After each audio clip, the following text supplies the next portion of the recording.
नमस्ते प्यारे छात्रों, मैं आपकी हिंदी विषय की अध्यापिका उज्ज्वला। आज हम कक्षा 7वीं की दूसरी कविता फूल और कांटे देखने वाले हैं। तो आप सबको फूल बहुत ही पसंद है, सबको फूल बहुत पसंद होते हैं, लेकिन इस कविता के माध्यम से हमें फूल और कांटे दोनों का व्यवहार देखना है। तो कविता देखने से पहले आइए हम देख लेते हैं कवि का परिचय। इस कविता के कवि है अयोध्या सिंह उपाध्याय हरिवंश जी। अयोध्या सिंह उपाध्याय हरिवंश जी का जन्म 1865 आजमगढ़ उत्तर प्रदेश में हुआ है और इनकी मृत्यु 1947 में हुई है। इनकी प्रमुख रचनाएं हैं प्रिय प्रवास, पद्य प्रसून्न, वैदेही वनवास, अतखिला फूल, प्रेमकांता आदि। अयोध्या सिंह उपाध्याय जी का खड़ी बोली हिंदी के प्रारंभिक कवियों में महत्वपूर्ण स्थान है। आप हिंदी के आधार स्तंभ भी है। प्रस्तुत कविता में कवि ने यह स्पष्ट किया है कि मनुष्य विशिष्ट कुल में जन्म लेने से नहीं बल्कि अपने कर्मों से बड़ा बनता है। तो आइए हम देखते हैं काव्य पंक्तियाँ। है जन्म लेते जगह में एक ही पौधा उन्हें है पालता, रात में उन पर चमकता चांद भी एक ही सी चांदनी है डालता। इन काव्य पंक्तियों के माध्यम से कवि हमें ये बताना चाहते हैं कि एक ही स्थान पर, जगह यानी स्थान, एक ही स्थान पर फूल और कांटों का जन्म होता है और एक ही पौधा उन्हें पालता है। पालना मतलब उनका भरण पोषण करता है। तो एक ही पौधे पर फूल और कांटे दोनों ही पनपते हैं, पले बढ़ते होते हैं। रात में उन पर चमकता चांद भी एक ही सी चांदनी है डालता। रात में फूल और कांटे दोनों के ऊपर चांद अपनी चांदनी फैलाता है, अपनी रोशनी फैलाता है और दोनों को चांद की रोशनी समान रूप से मिलती है, लेकिन फूल और कांटे दोनों का व्यवहार अलग अलग होता है। मेह उन पर है बरसता एक सा, एक सी उन पर हवाएं है बही, पर सदा ही यह दिखाता है हमें ढंग उनके एक से होते नहीं। मेह, मेह यानी बादल, उन पर मतलब फूल और कांटे दोनों के ऊपर समान रूप से जल बरसाता है। समान रूप से जल बरसाने के बावजूद भी हवाएं भी दोनों के ऊपर समान रूप से बहती है, पर सदा ही यह दिखाता है हमें एक ही परिस्थितियों में फूल और कांटे पले बड़े हैं, एक ही परिस्थिति में वो रहते हैं, लेकिन दोनों का स्वभाव अलग अलग है, दोनों का रहन सहन अलग अलग है। ढंग यानी तरीका, दोनों का ढंग कैसा है, अलग अलग है। यही इस कविता के माध्यम से कवि हमें बताना चाहते हैं। छेद कर कांटा किसी की उंगलियां, फाड़ देता है किसी का वरवसन, प्यार डूबी तितलियों के पर कतर, भोर का है वेद देता शाम तन। तो इन पंक्तियों के माध्यम से कवि हमें ये कहना चाहता है कि कांटा किस तरह से व्यवहार करता है। कांटा किसी की उंगलियों को छेदता है, किसी को घायल कर देता है, फाड़ देता है किसी का वरवसन, किसी का वरवसन, वर यानी सुंदर, वसन यानी वस्त्र। तो कांटा किसी के सुंदर वस्त्र फाड़ देता है।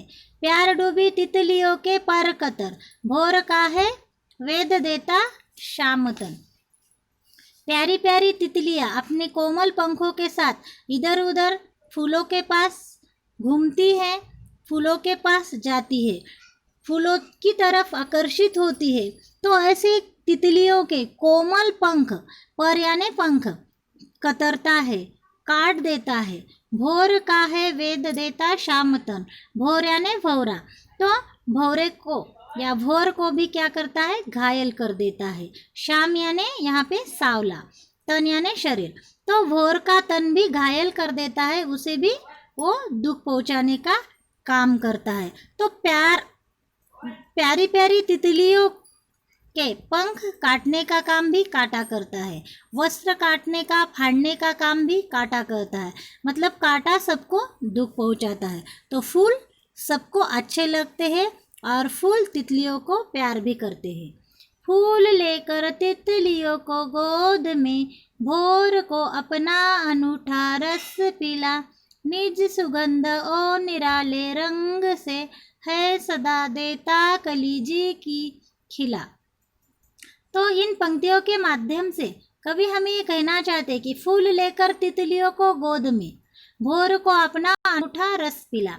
फूल तितलियों को अपने गोद में लेते हैं, भोर को अपना निराला, अनूठा यानी निराला रस पिलाते हैं। निज सुगंध ओ निराले, निज यानी अपना या स्वयं, स्वयं का सुगंध सबको देते हैं और सदा सबको खुश रखने का काम करते हैं। सदा यानी सदैव। फूलों के माध्यम से हमें बहुत ही आनंद प्राप्त होता है। जब हम फूल को देखते हैं तो हमारा मन प्रसन्न होता है। जी की कली खिलना मतलब खुश होना। अगर हम अलग अलग प्रकार के फूल देखते हैं, उनकी सुगंध लेते हैं, तो हमारे मन को प्रसन्नता मिलती है। तो फूल का जो काम है या कार्य है वो सबको सुख देने का है, लेकिन कांटे का काम कैसा है? दूसरों को दुख पहुंचाने का है खटकता एक सबकी आँख में, दूसरा है सोहता सूर शीश पर, किस तरह कुल की बड़ाई काम दे, जो किसी में हो बड़प्पन की कसर। तो इन पंक्तियों के माध्यम से कवि हमें ये कहना चाहते हैं कि कांटा जो है खटकता एक सबकी आँख में, दूसरा है सोहता सूर शीश पर। तो कांटा जो है सबकी आँख में खटकता है। कांटे से कोई भी प्यार नहीं करता है, लेकिन फूल सबको अच्छे लगते हैं, सबके मन को भाते हैं।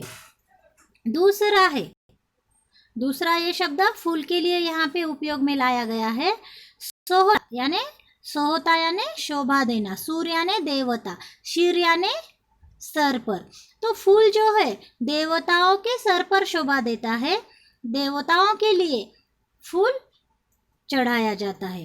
तो कांटा सबके आंखों में खटकता है, लेकिन फूलों को सब प्यार करते हैं। किस तरह कुल की बड़ाई काम दे, जो किसी में हो बड़प्पन की कसर। किस तरह कुल की बड़ाई काम नहीं देती है, कसर यानी कमी, तो और बड़प्पन यानी महत्व। किस तरह कुल की बड़ाई काम दे, जो किसी में हो बड़प्पन की कसर। तो कुल कितना ही बड़ा क्यों न हो, वो हमारे कुछ काम का नहीं होता है, लेकिन हमें हमारे कर्मों से अच्छा बनना है, आगे चलना है और उन्नति करनी है। तो जो कांटा है वो सबके आँखों में खटकता है, लेकिन फूल सबको भाते हैं, सबके मन को प्रसन्न करते हैं। अपने सुगंध और रंगों से फूल सबको भाते हैं। तो इन पंक्तियों के माध्यम से कवि ने हमें ये बताया है कि मनुष्य की महानता, मतलब इस कविता के माध्यम से कवि ने हमें ये सीख दी है कि मनुष्य की महानता उसकी सच्ची पहचान होती है, उसके सद्गुणों या व्यवहार से होती है। सिर्फ ऊंचे कुल में जन्म लेने से वह श्रेष्ठ या कनिष्ठ नहीं कहलाता है। मनुष्य को आदर्श जीवन व्यतीत करने के लिए फूलों के स्वाभाविक गुणों को अपनाना होता है। फूलों के जो अच्छे गुण हैं वो मनुष्य को अपने पास लेने हैं, और उसी तरह से फूल जिस तरह से सबके मन को भाता है, उसी तरह से हमें हमारे गुणों से आगे बढ़ना है, तरक्की करनी है, और कभी भी दूसरों को दुख पहुंचाने का सोचना नहीं है। यही सीख इस कविता के माध्यम से कवि अयोध्या सिंह उपाध्याय हरिओम जी ने हमें दी है। तो यहाँ पे ये कविता समाप्त होती है। इस कविता में आपको कोई दिक्कत आती है तो आप मुझे आपकी समस्याएं पूछ सकते हैं।